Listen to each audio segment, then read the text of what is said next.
कोई भी त्रिभुज ए बी सी में त्रिभुज के ए अंतरकोण का द्विभाजक और त्रिभुज का बाह्यकोण ए सी का कोण द्विभाजक डी बिंदु में मिलते हैं, तो बताइए नया त्रिभुज में बना कोण बी डी सी यानी कोण डी और कोण ए किस अनुपात में हैं। त्रिभुज ए बी सी में त्रिभुज का अंतरकोण बी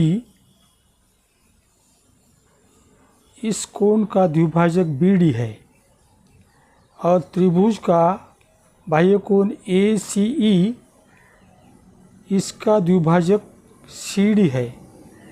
दोनों द्विभाजक डी बिंदु में मिलते हैं, इसके कारण नया त्रिभुज तैयार होता है बी डी सी।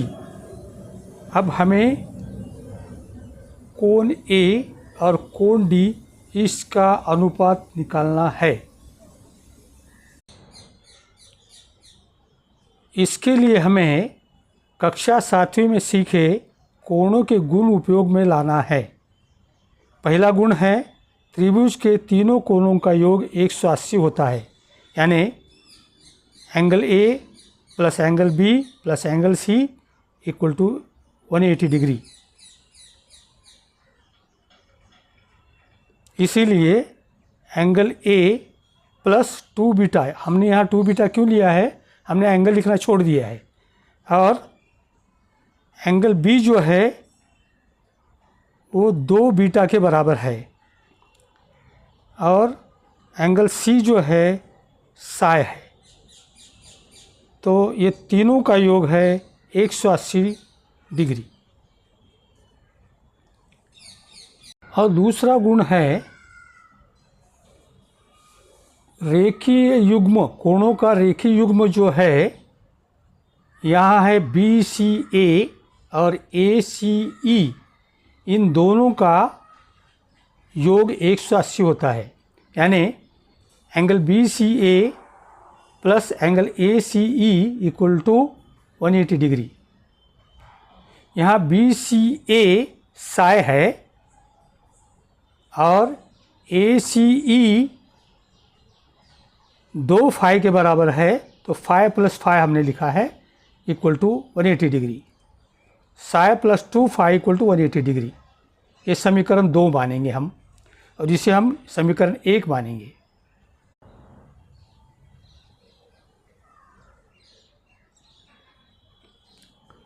अब जो अंतरकोण बी का द्विभाजक और बाह्यकोण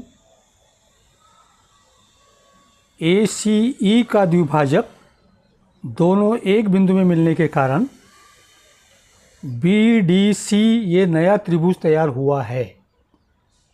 तो इन तीनों कोणों का योग भी 180 है, यानी त्रिभुज बी डी सी में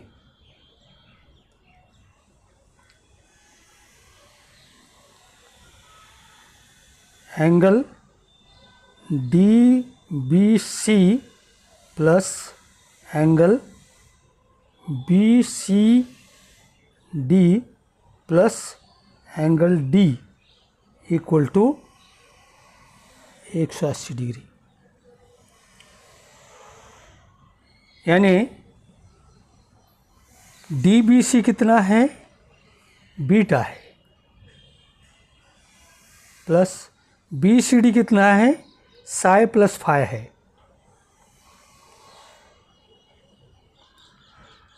plus angle D equal to 180 degree. ये इक्वेशन 3 हो गया। अब हम इक्वेशन 1 और 3 ले लेंगे। तो 1 ये है angle A plus 2 beta plus Sai, ये 180 के बराबर है। तो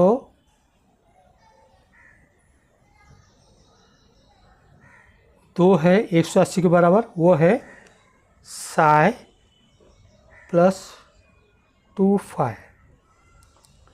दोनों साइड साय साय कट जाएगा।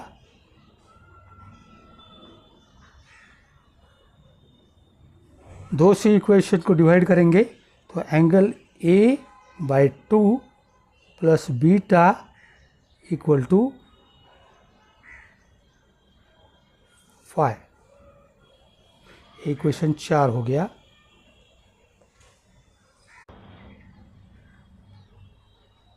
अब ये जो इक्वेशन हमने बनाया है, ये इक्वेशन 4 जो है इक्वेशन 1 और इक्वेशन 2 इक्वेट करने के बाद मिला है।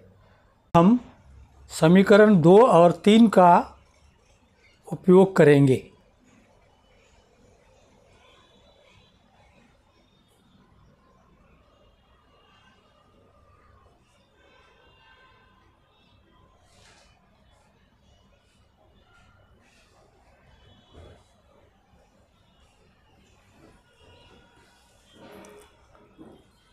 तो समीकरण 2 में क्या है, psi plus 2 φ equal to 180 degree.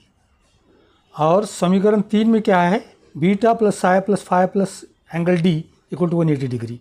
दोनों के लेफ्ट साइड बराबर है, इसलिए हम ऐसा लिखेंगे psi plus 2 φ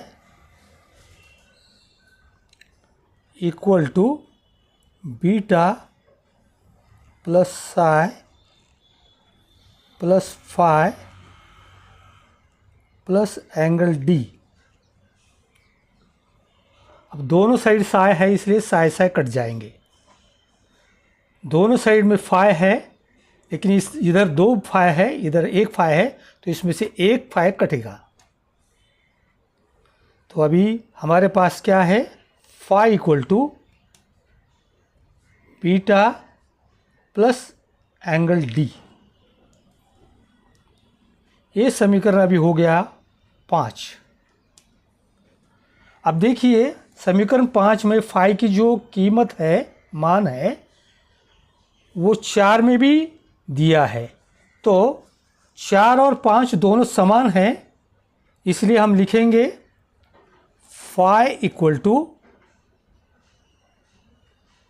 angle A/2 plus beta plus नहीं equal to beta plus angle D।